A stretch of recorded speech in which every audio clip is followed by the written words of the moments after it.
Our next student on the school will be Evelisse Acevedo. She's being assisted by Melody Sebru. She's going to develop this theme. It's a question based on 2 Chronicles chapter 33, verses 12 and 13, as well as Isaiah chapter 55, verse 6 and 7. The theme is, how can a sinful human soften the face of Jehovah? The setting that she has chosen is talking to a neighbor. So let's listen in on her talk. Oh, hi, Miss Melody. How are you doing? Hi, Evie. How are you? You're getting so big. I know. I'm 8 years old already, and I'm going to 4th grade. Can't wait. Wow, that's great, sweetie. You know, I've always admired you and your family and the way that you live. You know, people just don't go to church nowadays, and it's so glad to see that you are. I wish I could have done that with my kids throughout the years, but they are all grown up now. It's never too late, Miss Melody. My grandma just started coming with us. Oh, it's really not that simple, Evie. What do you mean? Well, I wasn't the greatest person throughout the years, and I did a lot of bad things. And I don't think God could ever forgive me for what I've done. Miss Melody, but even people who have committed gross sins can be forgiven by Jehovah God. You know what? I want to read Psalms 86:5 to you. Let me get my Bible.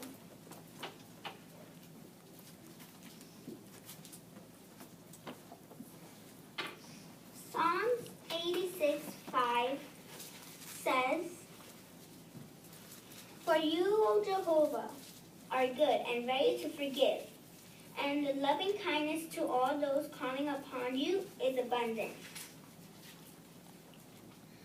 You know, it's not what sins you have made in the past. It's the heart condition you have at the moment. What do you mean, Evie? Let me tell you a story that is found in the Bible about a king named Manasseh. King Manasseh was raised with his parents, who loved Jehovah God. But as he grew, he made bad choices, big mistakes, and horrible sins that betrayed Jehovah God's teachings. He even sacrificed his own sons' lives. He did terrible things. Even though he was warned to stop, he disobeyed. He was a stubborn man, although he knew what was right. God then sent him to be thrown out and taken into be a prison in Babylon, a faraway place from his homeland. So while he was there, all chained up, he was able to think about the promises of Jehovah and his teachings he once known of. Wow, I bet God didn't take him back after all the trouble he caused. Nope, guess again. Let's read 2 Chronicles 33, 12, and 13. Can you read this one? Sure. What was that again? 2 Chronicles 33, 12, and 13. 2 Chronicles 33, 12 and 13.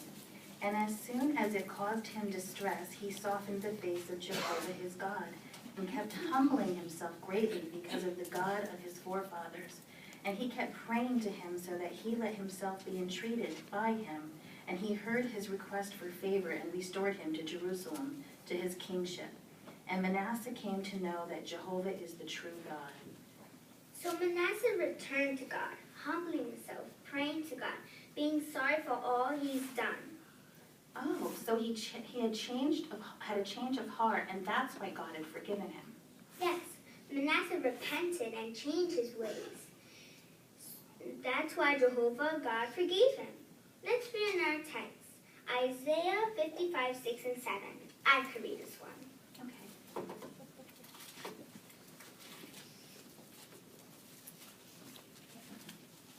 Isaiah 55, 6 and 7 says, "Search for Jehovah, you people, while he may be found.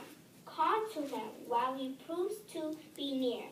Let the wicked man leave his way, and harmful man his thoughts, and let him return to Jehovah, who will have mercy upon him, and to our God, for he will give a large way."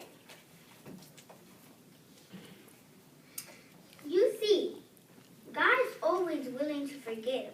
Means to say, sinful humans can soften the face of Jehovah, but it all got to come out from one place. Where's that, Evie? From here, your heart. Wow, God can really forgive me? Yes, and it all started out, Miss Mary. Evie, you've taught me so much in these few minutes. Can you teach me some more about the Bible? Yes, let me get my mommy. That sounds great.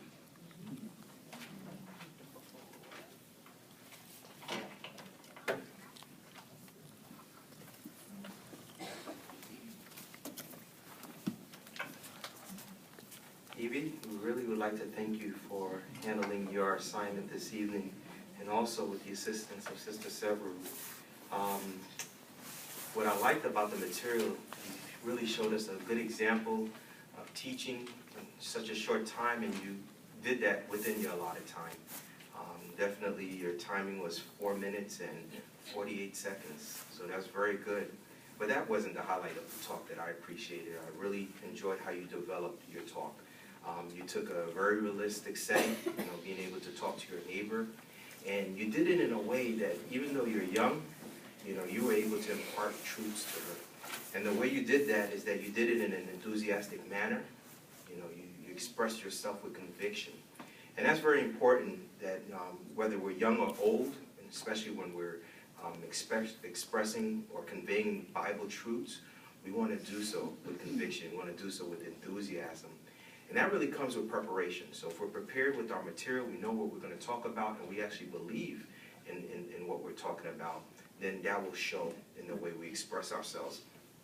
Under study number, where's this? I have this already.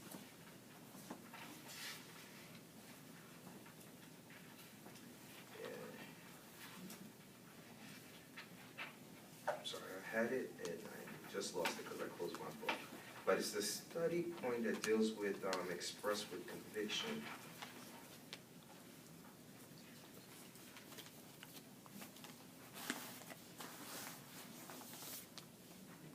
Okay, yeah, study number 32, page 194.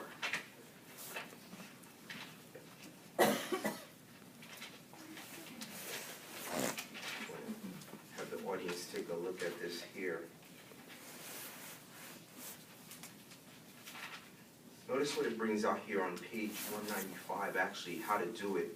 The box there says, speak with feeling that is appropriate to your subject. Use language that reflects your conviction and study your material until you understand it clearly and can express it in your own words. You must be fully convinced of its truthfulness and of its value to your audience. And so certainly we could see that very evident in your talk. So we want to thank you for handling that assignment. We look forward to your next part of the school.